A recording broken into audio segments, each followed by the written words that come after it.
The Enter the Gungeon lore might look a bit like nothing if you just play through the game normally, but if you look into your Nomicon, or the physical release of it, then you can find much more interesting stuff about your favorite gun-wielding rage game. In many ways, this game is like Plants vs. Zombies. Both games peaked at their enemy guides. But I don't want to talk about the physical, not so physical enemy guide, but more about the main story that you totally just skipped. The game is about pasts after all, so why don't we talk about them? What are the pasts about? Why are the Gungeoneers after the gun that can kill the past? And why are they completely okay with getting through the dangers of the gun dead? Let's find it out in this video, I guess. Oh, and also, this video will probably be a two-parter because there are way too many things to talk about. Anyway, what's up guys, my name is Sky and this is Entertainment Analysis.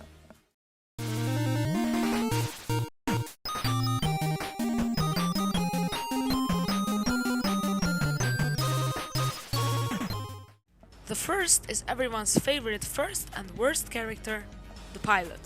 In the pilot's past, we fight the Hegemonian government's HS Absolution ship with our tiny spaceship. In the past, we can see another ship that is supposedly driven by the friend of the pilot. In the past, the pilot chose to escape from the place, leaving his friend captured. This is the reason why the pilot wants to kill his past and chooses to destroy the HS Absolution in a traditional bullet hell shooter. The pilot has one of the most unique pasts because it's the only one that's weapons are exclusive. After you defeat the giant enemy spaceship, you are greeted with the victory image that is with a character that I speculate is his friend, enjoying themselves to a bit of supposedly beer, and get the friend's airship as a familiar meaning that he stuck with him during the events of the game. This might sound weird, but technically he is just like all the other characters stuck in a time loop, because if he doesn't go back in time then he can't save his friends, and he will stop existing, so he has to go there again and again. Kill your past, you have already done your future.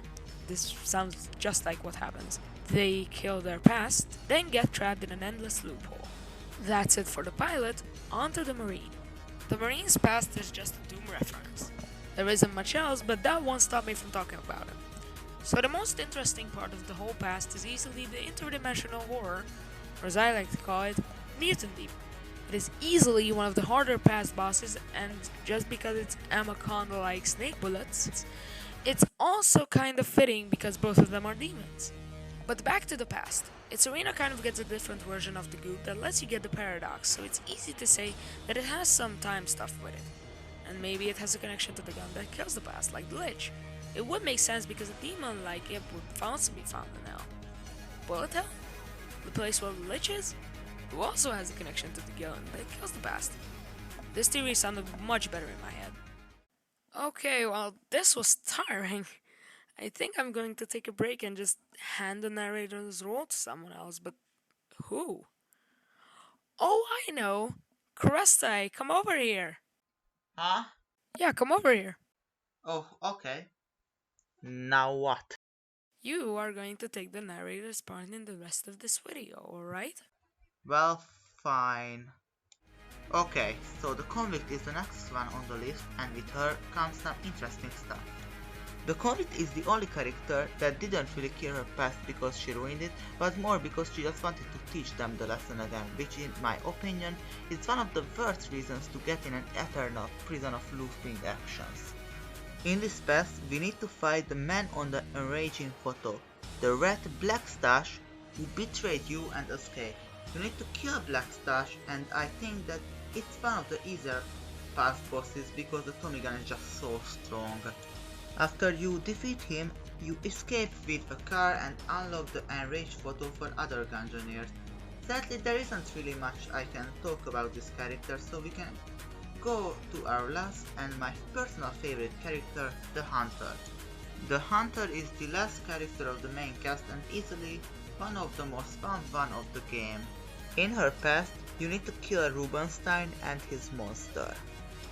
In the original past, she surrendered to Rubinstein after she was trapped in, but this time with the power of blanks, you can escape from his trap and fight his monster.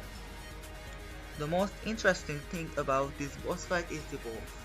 You can unlock the wolf after you defeat Rubinstein, So maybe he did something to him, and because you killed a mad scientist you can go freely with him looking in the sunset. It would make a lot of sense if she went into the gungeon because she felt guilty of her wolf's death, or at least injuries. So I'm back. It was actually quite nice to take a break, but sadly this video is also gonna take one. If you guys want to see more, then just leave a like or subscribe to the channel so you can wake it up. Anyways, thanks for watching and goodbye.